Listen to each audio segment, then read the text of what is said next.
Hello, hello, Otafest podcast listeners. This is Angelo, and I'm here with Nancy and Jay.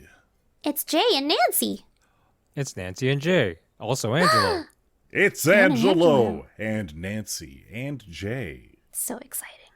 I hope that every single one of you have had a fantastic week.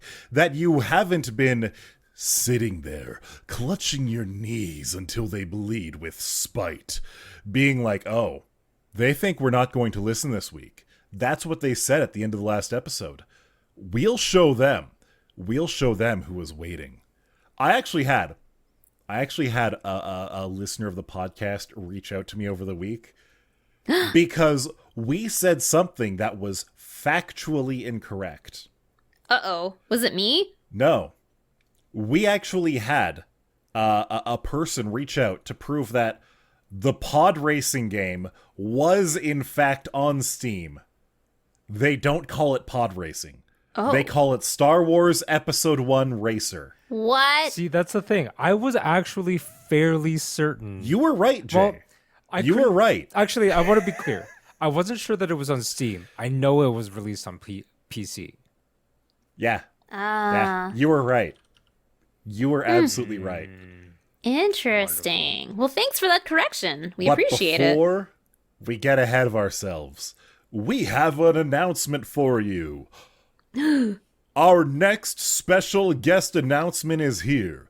Please welcome back Ryder4Z. Woo! Ryder4Z, co-founder of Otaku Lounge Productions, is a longtime editor in the AMV community. In 20 years, she's earned over 200 awards for AMVs and trailers, along with 20 Best in Shows from various conventions like Animethon, Anime Expo, and Anime Boston. She's a 5-time Iron Editor champion and has won audience favorite at Otafest not once, but twice. With Otafest being on Mother's Day weekend this year, we wanted to highlight creators in our community who are also moms. So please, check out some of Ryder4Z's AMV work at youtube.com/user/Ryder4Z music videos. Very cool. Hell yeah, I didn't realize that we had AMV guests before. Yeah, well, aside from our longtime local AMZ, what am I saying? AMV staple in Vlad, we've had Ryder4Z, I think I want to say at least twice prior.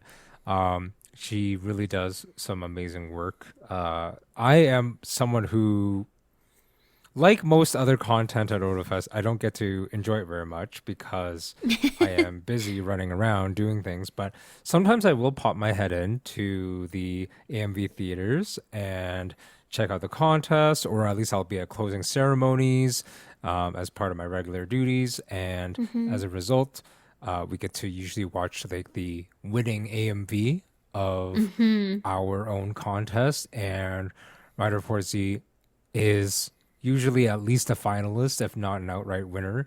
So I get to witness her work, and they have been just killing it. I mean, they've been at it for so long, literally 2 decades.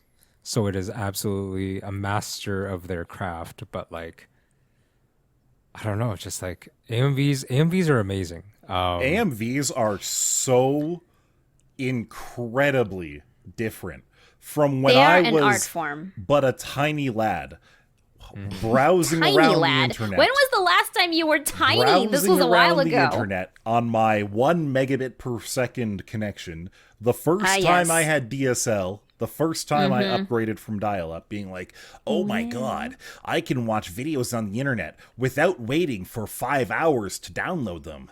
Yay. It's true. And I also experienced that. hell yeah. Hell yeah. The AMVs of today are so much different. Like, I actually checked out Ryder4Z's AMVs. They had one where it was like a duet, a mashup, if you will, of A Friend Like Me from Aladdin, using Oh. the old Robin Williams genie and the Will Smith genie. It was their own arrangement, their own mashup with all the videos, and it was so damn good. It was so cool. When you said that, my brain short-circuited a bit, and I thought, don't you mean the song from Toy Story? And then I thought about it, and I was like, no, there was actually a song called that in Aladdin. Yeah. I wonder if AMVs are as integral to the newer generations of anime fandom as they were in ours, because like I will say that I feel like anyone from our generation of watching anime watched AMVs, maybe even tried to make AMVs as on an amateur level. I know I did. I tried to make a For a few while. with Windows Movie Maker. Yes, exactly. But It like, didn't I end feel well. like I it's also did the same. it's such a underrated Art form. Like it's wild to me because I'm not trying to go on a rant here.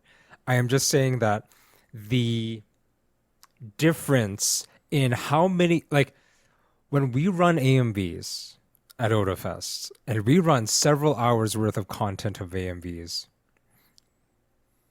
the room is packed. Yeah. Room's full. I feel like I'm one of the few people who don't watch AMVs anymore.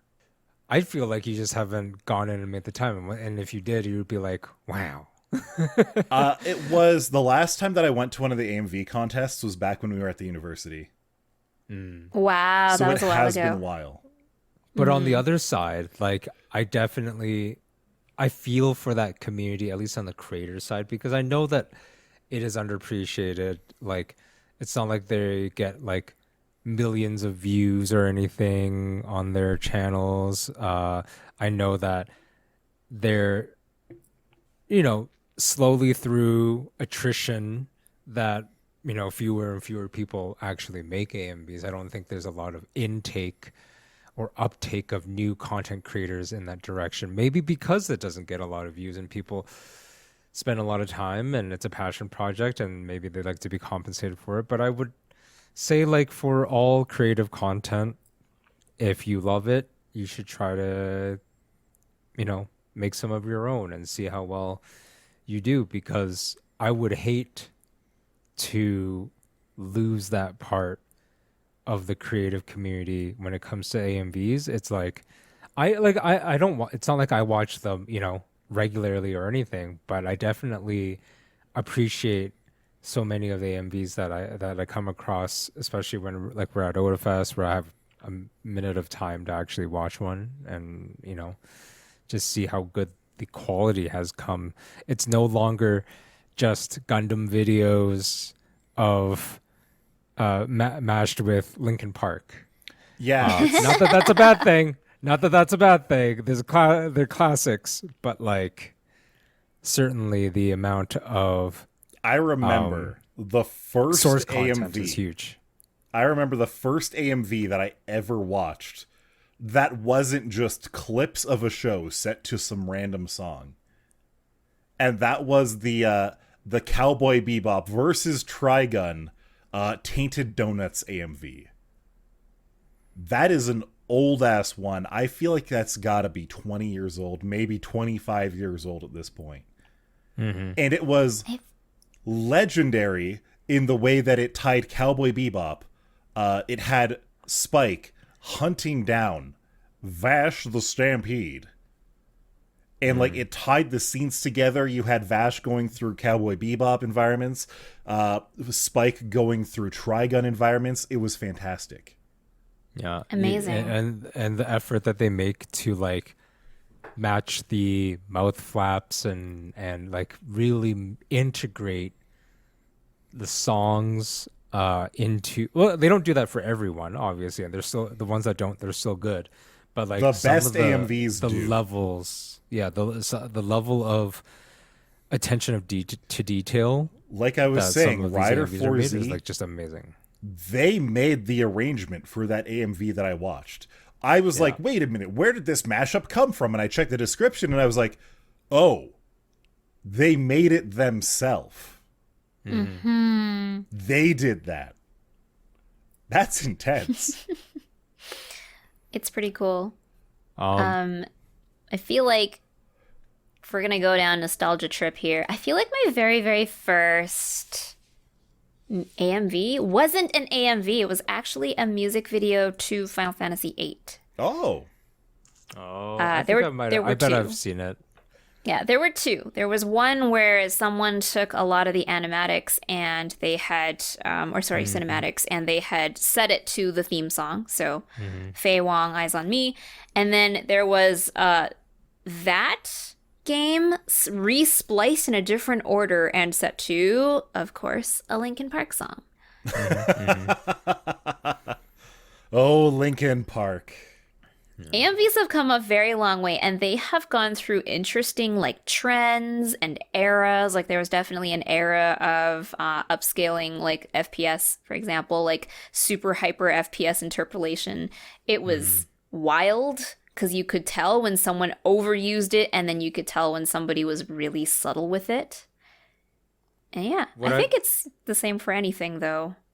I'd love to see if some, AMV creators who are still around and who are willing to almost like go back and look at their like earliest AMV and using similar, not exact obviously, but like the same song plus the same show Source material, like the same show. And then like try to do the update of like to show off how far they've come and how much better like their reimagining of the original AMV could be. I think that would be amazing. Fantastic Interesting. results. That kind of reminds me of how artists like to compare their progress. Yes. They'll take like an old OC that they drew from like, 2-3 years ago or whatever, and they redo it with their current level of skill. Very similar. And I bet it would look like dramatically different. Oh, yeah. 100%. Yeah. I think there would be a lot of cool content they could generate off of that just because we'd like to see progress. But anyways, sorry, going back to what I was thinking about, speaking of all these AMVs and source content, at this point, it's no longer an announcement. It's definitely old, but in terms of how fast the internet moves, but we like to extend our condolences to the friends and family of mangaka creator Akira Toriyama, of course, the storied creator of many, many important series such as Dragon Ball Z, Chrono Trigger, the Dragon Quest line of games. And Akira Toriyama is legendary in a way that isn't possible for most people. And I don't just mean that in a skill or prolific way. The way that Akira Toriyama entered the manga industry and transformed it, literally transformed it, is literally not possible today. When Akira Toriyama was working on his manga, when he started doing Dr. Slump, the manga space was very much like a nerds only kind of space. If you were a manga reader, you were kind of looked down on. This was very much just, even for North American comics, the way it was in the 80s. It was like, oh, you read comics? You must be very childish. But because of the way that he wrote his stories, the reach that they had between Dr. Slump, Dragon Ball Z, it widened, it created depth in the industry that just could not be otherwise reached. When you talk about, like, when prolific mangaka like Eiichiro Oda, the mangaka behind One Piece, you could argue that One Piece itself is incredibly impactful. And Oda himself is like, I owe it to Akira Toriyama. I looked up to him. He was the guy. It's really interesting because my first experience with Toriyama's work was at a very young age, and Dr. Slump was extremely inappropriate for a kid my age. But that didn't stop my aunt. No way. I'm sharing all the fun stuff I bring back from Hong Kong. So to me, Dr. Slump was called IQ Boxy, and it was an unabashed abuse of a perverted, humorous creator, inventor who created a little android girl. And absolutely the humor that was contained in this show was, because it was turned into an animated series. The humor in the show is driven by the fact that he's a perverted dude and he's got this very innocent female android little girl. And he sends her out on all of these really silly missions to learn about the world. So it's like a mix of what it's like to have childish wonder butting up against the wall of how do perverted adults work. Yeah, mood. And it's, I think it very heavily informed my sense of humor, actually, because I find a lot of things, like I find I'm pretty unfiltered about a lot of things, but that's besides the point. His style was incredibly imprinted on me as a very, very small child who didn't get it. Like, this is adult humor. I didn't fully get it. Although I had adults in my life who did their best to explain why it was funny and why something is perverted, that style was so recognizable. Because you recognize it in Dragon Ball. You recognize it in Dragon Quest's artwork. You recognize it anywhere that he has touched. And it's a style that hasn't become emulated. It was just very fully his style. That style belongs to him. Like, I remember the day that Blue Dragon came out, and I'd never heard of it before, but I looked at it immediately and I was like, oh, I know who drew this. Akira Toriyama drew this. You can Why always did tell. he draw it? But let's check this out. It's interesting because when you talk about style, for sure, like, it's definitely unimitable because you have it when it comes to popular media, manga included. Artists tend to emulate each other. They tend to look at the style and be like, I want to draw that style. Like, there was a huge thing in the late 90s to late thousands where it was like the moe, the emergence of the moe era, The Moe Blob of era. design. Yeah, where KyoAni was very well known. I mean, it still is, obviously, but like for their style of like the truncated chin, big eyes, usually like a outstanding color of hair or hairstyle to establish the main character, and usually gravitated towards how like the girls looked versus how guys looked. Guys looked very generic, but then because of how popular they were and how they expressed their characters, a lot of people really followed that art style and learned how to draw manga characters that looked like that. That being said, I can't think of anyone who, like, they can cite Akira Toriyama's style and, the storylines and everything like that, but no one really went for what they did. Like, because, when I think of Akira Toriyama, I think of the eye shapes that he uses in faces. I think of the body definition and the muscle definition in characters. I think of sort of I want to almost say like cyberpunky, steampunky-ish style of like technology that he draws. Like I think of like headsets, goggles, belts, like accessories, the way that he likes to adapt those to his character designs. No one else does that. Nobody else Not in the way. can do that.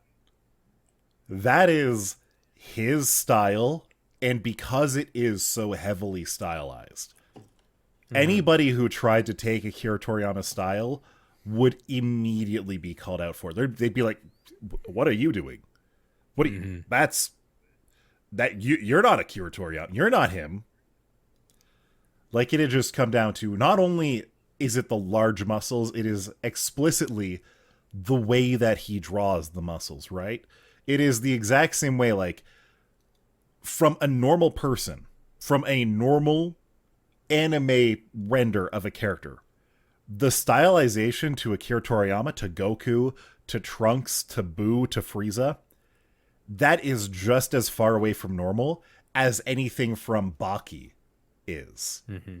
It's just like the same way. Any other person could not draw Baki. So any other person cannot draw Dragon Ball. But there is one really funny thing that I learned about today. One hilarious little tidbit of trivia. When Goku goes Super Saiyan, do you know why he's blonde? Oh, yeah, because it uses less screen toner, so it's easier for them to not have to color it in. You're halfway there.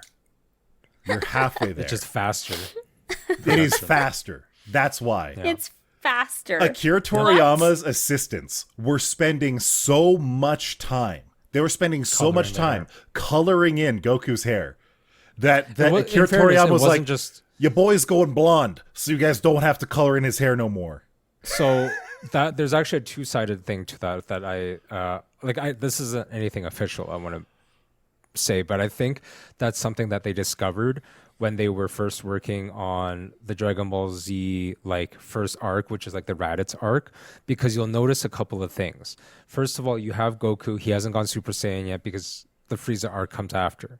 But in that arc, they started really introducing characters with more varied hairstyles. You have Raditz, who has the biggest Nappa must have been block so easy of to black draw. hair. But on the other hand, yeah, they had Nappa, who was just completely bald. And you could say, like, well, of course, there's Krillin, he's bald, and Tien, he's bald as well. But I think that they never got as much, let's say, production time, shall we say? Like they didn't, they I show mean, up over here the and there. course There of are Dragon side Ball Z, characters, but- Krillin and Tien absolutely got more production time than Nappa. Yeah, but like Raditz... Nappa Raditz existed for like was 6 the- episodes. Raditz is the big catalyst into figuring out Gohan's like suppressed powers as a kid and all that kind of stuff. You have Vegeta, who also has a big block of hair, but like prior to that, the villains and some of the main characters, you have Roshi, who doesn't have a lot of hair. You have Piccolo, who has no hair. You have Tien and Krillin, like I said, and Chaozu, who don't have hair. I think they started figuring out that after Raditz or during Raditz, when they were making it, they were like, if we're going to keep on continuing down this arc and we're going to have to keep on following these storylines with these Saiyans and they have this much black hair, it's going to, like, it's just terrible. It's just bad for production time. So off the top of my head, after the Saiyan arc, you had Frieza, right? You had the Namek arc, right? Yeah, the Namek arc, which have hair. blends into. Yeah, Frieza also doesn't After have hair. Frieza was the androids. Now, some of the androids do have hair, but only one of them had black hair. That was Android 17, right? He had the bowl cut. Yeah. Android 18, the cute Has punk blonde. girl, had blonde hair. And then Android, was it 19 or 20, the big dude? He just had like Red hair. a red mohawk. Yeah, and Android 16 is bald, essentially. He wears a black hat. And then finally Cell, we're back to no hair. Yeah. I think they tried to reserve those hair designs. And also, like, newer characters like Trunks. He has medium length hair, but it's It was purple, so they light didn't have to color it in. exactly. So, like, I think it's funny because some people are like, oh, that's an iconic design. But sometimes it's just like, nah, that shit's logistics. We ain't drawing this much hair. Heck no. Yeah. We got enough. We got our hands full with Goku. It's One so of the interesting reflecting on that and like seeing how much crazy anime girl hair we have these days. Yeah, for real. Yeah. But I mean, the way that we have to produce manga and anime nowadays is not the same type of breaking coloring in of hair or clothing as it used to be. A lot of things are computer generated, for one thing, or the application of things like toner is easier. So it's a easier level of consistency, perhaps. But I think it's one of those back in my day logistics decisions that end up being literally legendary, you know? Absolutely. Either legendary. way, it's really cool to see how those concerns have shifted in production now. Now, that is probably the most tragic loss that we're going to experience for quite a while. I'm crossing my fingers on that. Hopefully. Don't say that. Warner Knock on Bros. so much wood. Warner Bros. Is just going out of their way to create loss after loss. Oh no. Oh yeah, they're forcing loss. Warner Bros. Oh, no. For whatever reason, they have been, over the last couple years, shutting down projects, destroying them, never letting them see the light of day, just for a tax write-off. One of the most famous demonstrations of this was the Wile E. Coyote versus Acme movie, where it was going to be Wile E. Coyote in a court of law suing Acme Corporation for constantly providing them with faulty stuff. And by all accounts, the movie was fantastic. And the public will never see it. They've destroyed it. What? It is gone. That's all they do. All they do is Not even end projects. vaulted? Like they didn't just Not even vault it? vaulted. Like It's gone. They're Why? never allowed to release it if they want to keep the tax write-off for destroying it. why would you? Oh my gosh. Their most recent example of this has been Rooster Teeth. Rooster Teeth being one of the old guard of internet media. They have been around since before YouTube. They were 21 years old when Warner Bros. Finally pulled the plug. They are behind such legendary media as Red vs. Blue and Ruby. Now, to be fair, Rooster Teeth in general has not been the most healthy over the last few years. They haven't really been getting their stuff out. But it's still such... It's a kick in the teeth. You know what I mean? It feels bad when a beloved media enterprise just gets unceremoniously canceled. Unplugged. Yeah. Unplugged. Like, I did not follow or watch a lot of Rooster Teeth, and I only started watching, I don't know. Like, I did watch some of their content on a more regular basis, starting in, like, 2000 and, I don't know, 17 or so, 2016 maybe. But, like, I don't know. They were unique.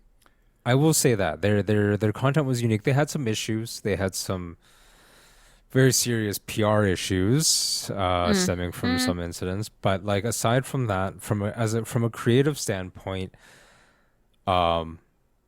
they offered unique content, and a team that was willing and dedicated to producing that content. And it is sad to see it go, not because, you know, the truth is all things come to an end, right? Like there are very few like immortal institutions, especially in the entertainment industry. I want certain entertainment institutions to be immortal. I don't Just know not why. Warner Brothers. I remember Definitely not Warner Brothers. But I would be so happy. I would be so happy if, like, 40 years from now, Aaron and Danny from Game Grumps are still putting out videos, and eons past, where they would pretend to be an old man being like, I want some cranberries. Being like some senile old person. I want that to actually be them. I want them to be like, Aaron, can you walk down to the kitchen for me and fetch me my cranberries and crackers? I'm going to counter that with the idea that, it's important to remember that content creation, especially in the digital age, is also just a job and an occupation. Oh, it absolutely and is. That something that we didn't talk about when it happened was MatPat. Yeah. And how they have essentially decided to retire from the internet. Good for them. Seth Everman has also done that. Same with Tom Scott. Yeah. Like there are definitely Tom Scott was the one that came to mind. people who don't want to, like content creators who don't want to stand the test of time. The first quarter of 2024 and to some degree the last quarter of 2023 has been an absolute minefield for online creators. So many of them, like even successful creators, have retired. Hopefully they all got their bag. Hopefully they're chilling at home, sitting on a pile of money. But I've even seen a lot of smaller creators throw in the towel. Mm-hmm. It's a tough landscape out there. Yeah, it is. It doesn't help when someone else's algorithm is what dictates your exposure. Absolutely. For real. It is exceptionally difficult. Mm-hmm. Oh, I don't That's like hard rough. things. I like No? soft things. I like soft, fluffy things. I like soft, fluffy, warm, delicious things. Who doesn't? So you're saying you don't like lollipops? Is that what you're saying? I would take a warm, fluffy bow over a lollipop any day, any minute, any time for the foreseeable future. One of my favorite YouTubers, Adam Ragusia, was like, hey, you should learn how to make bao buns because they're really tasty. And so I decided, yeah, that sounds like a fantastic idea. It turned out that I was watching this video and I was like, I have all of the ingredients that I need for this in my That's rare. cupboard right now. Why have I never rare. made this? Wow. That is so rare. Do you have any idea how rare that is? Anytime I see a recipe that inspires me to learn it, it's like I'm missing two things. And it's always the two things that I could buy in a large amount and probably won't make my way through all of it before it goes bad. Yes, the only non-standard ingredient, the only thing that most people wouldn't have in their cupboard would be yeast. And I mean, you're only going to have yeast if you're into baking, right? But the great thing is you can buy little single-use packets of yeast. And I frequently keep those for pizza, so I had some pizza yeast just on hand. So I followed the instructions in the video. Me and Dio did it together. We didn't have a rolling pin to lay it out flat, but we had a bottle of rum, and that's just as good, you know? And the first time we did it, they were very far from perfect. They were a little bit undercooked. They had a little bit of a doughy texture. They were maybe a little bit too thick, but it was really fun and pretty tasty. And so the next week came and we had two ideas. We were going to make the bao again. This time getting regular yeast instead of pizza yeast. Pizza yeast just has a couple of additives that make it a little bit better for a wetter, more solid dough. So we got some quick rise yeast, much easier to work with. We added a little bit more sugar because we just wanted to be a little bit sweeter and fluffier.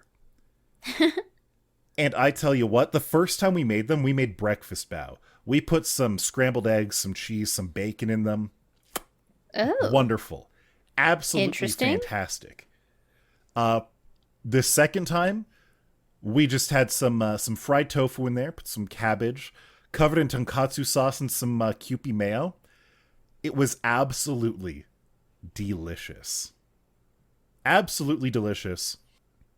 But there was a third part to this adventure. A little while ago, Dio and I saw this restaurant right off of behind the McDonald's on 17th Ave called Sensei Bao Bar. Okay. Yes. So it is a bar that has bao. A good combo, if I've ever heard. Dio and I grabbed a third friend. We grabbed a third friend, Miss Girl DM. We brought Girl DM and myself and Dio to the bao bar. We took a table and we bought every single bao they had. I'm not joking. We bought them out of bao. Now, this was a Sunday evening. And when we sat down, the guy that was there said, I'm just going to let you know, we only have one order of Gailon left, and we only have 9 bao total right now. We're really low in stock. Give it all. And we just looked at the man. We looked deep into his soul, and we each said, we will take your entire stock. We will I thought you take were it gonna all. say, that's a you problem. Well, we didn't want it to We be are a not we that rude. problem. So there were 3 of us, and there were 9 bao left, so we each had 3 bao. Very nice. We had the Math Gailon because it works. was delicious. Gailon is so heckin' good. Ugh. I love Gailon. It's my favorite Chinese vegetable to get Oh, anywhere. it's so good. And they had a good variety. They had some tofu bao. They had some beef bulgogi bao. They had some fried chicken and some pork chashu bao. All of them were absolutely delicious.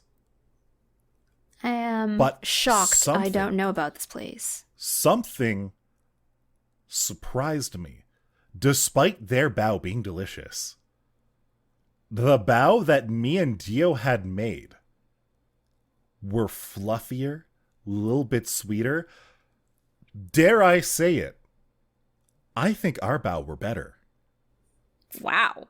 That's actually when you know you've done it well. You like your own variation better. Yeah. Now, having that said, there is nothing stopping me from going back there again. I will in a heartbeat. It's all the fillings. They have all that variety. Exactly. Well, it's the thing is, if you want to have like 3 different bao filling, right? Suddenly you're making, are you making some teriyaki chicken to go along with your bao? Are you making some bulgogi beef to go along with your bao? Are you making the agadashi tofu? That's so much work. It Yes, is. correct. It's about an hour of active time to make the bao with about 4 hours of wait time for rising and such. Mm-hmm. It is not a slow, it's not a fast process. So if you want to make 3 or 4 different side dishes, and you need to make those side dishes right, you need to make very many portions of them. Mm-hmm. It's a lot of work. That's why the bao bar would be perfect. I agree.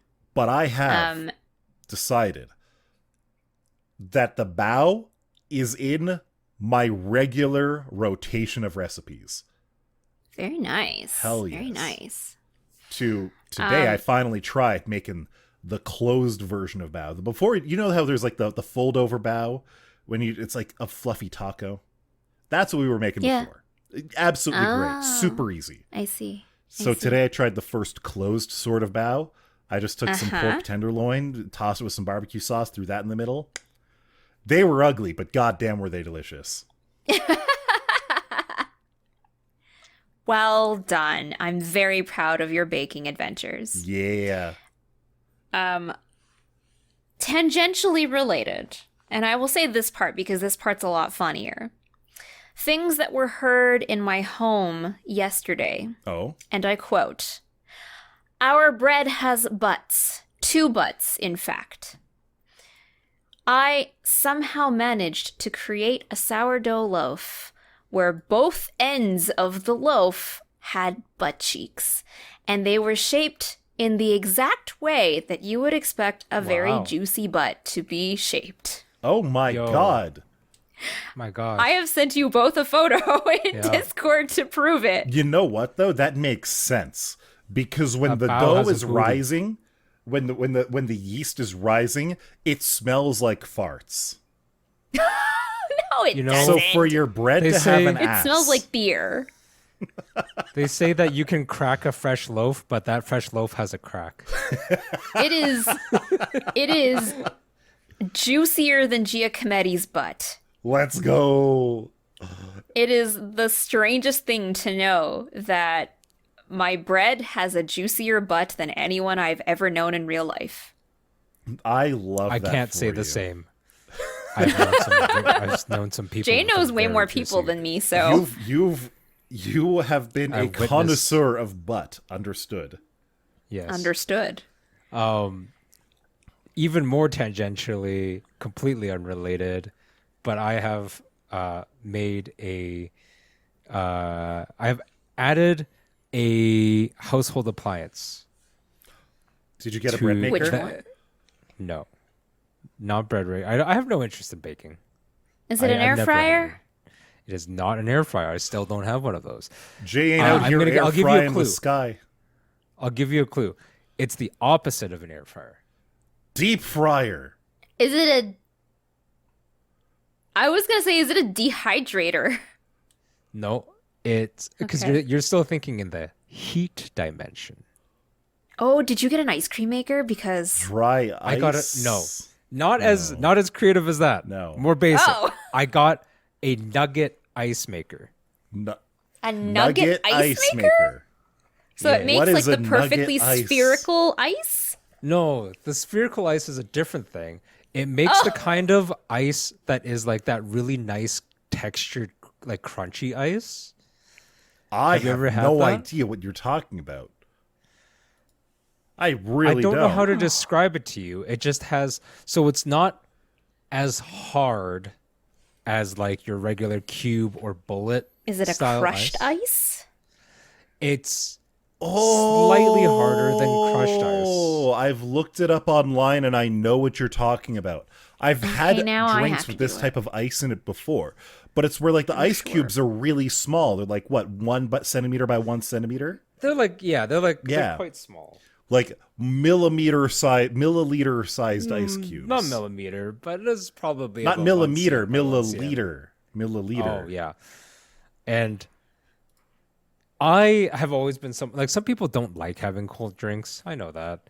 I love cold drinks. I also like munching on ice every now and then, and it is like because my fridge doesn't dispense ice, and even if it did, very few fridges dispense like the kind of ice I'm talking about. I wouldn't trust. I don't like fridge built ice machines. I don't know. I like my appliances to do one thing only and to do that thing well. The Yeah, problem with I an would have to agree with ice that. machine in a fridge is that how exactly do you clean it? If it has a problem, you have to replace the whole fridge. A little countertop unit like what you're talking about, Jay, that just makes the ice for you. That sounds The ice way that I better. want. Yes. Yeah, that sounds lovely. So, have you been using it a lot? Oh, daily. Daily. Very I regularly. love to hear it. I'm already someone who hydrates well. Like I drink quite a bit, but like I used to just have to, because again, my fridge does not dispense. It is a fridge. You're It aware that only you can does get the fridge. ice cube trays for like $3. But ice cube trays really don't make a lot of ice. This thing makes 44 pounds of ice a day. A That day. is a lot of ice.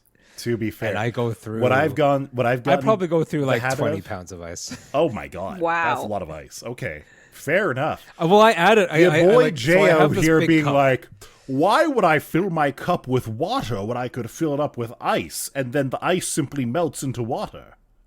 Basically, That sounds like I it. have like a 1 liter cup that I usually have at my desk, and I just shove ice into it, put a little bit of water to help, begin the melting process, and then I just drink probably about I don't know if I mentioned this on the show. When I say I stay well hydrated, I drink like 6 to 8 liters of water a day. Nice. It's a lot. I drink So about I like staying hydrated. 3 or 4 Gamer Sups Gamer Cups of water a day, which is also a very fair amount. But I don't like my water too cold. I'm weak. Yeah, me neither. I actually like mine room temp. No. When the water when the water has been sitting out all day, that is like, oh yes, that is 20-hour fermented water. Perfect. The taste of water, the flavor of water is not only determined by its purity, but it's also determined by the temperature. Oh yeah, you The actually colder taste it less is, if the it's more cold. refreshing and clean it tastes. to me. It tastes clean because your tongue, the human tongue, is not suited towards cold Yes. things. Yes, that's for when example, you make when you're anything making cold. ice cream, you have to Yeah. add so much sugar, an absurd amount of sugar Yes. into ice cream to make it taste normally sweet. Anything Where if you let cold. the ice cream like melt and become room temperature and you taste it, it's almost like syrup. Yeah. Correct. Anything cold, you basically have to double the amount of flavorant that you're putting into it. That goes for iced coffees, iced teas, like you said, ice cream. So, but when it comes to water, there is no flavorant except the purity of it, but it definitely just tastes. Okay, having that Truly said, when you refreshing say to about the purity of the water, though, have you ever drank pure water? Have you ever drank distilled water? It's doesn't taste right. disgusting. It's disgusting. taste good. I hate it so bad. I need Really? whatever minerals and additives and bullshit is in fucking tap water that runs through a Brita. Yeah, It's- I like Brita it's the filtered water. I seasoning don't like of the tap water. water. I would say I'm gonna go water's out there gross. that I don't really believe that we like where we live, we need particularly like Brita filtered water.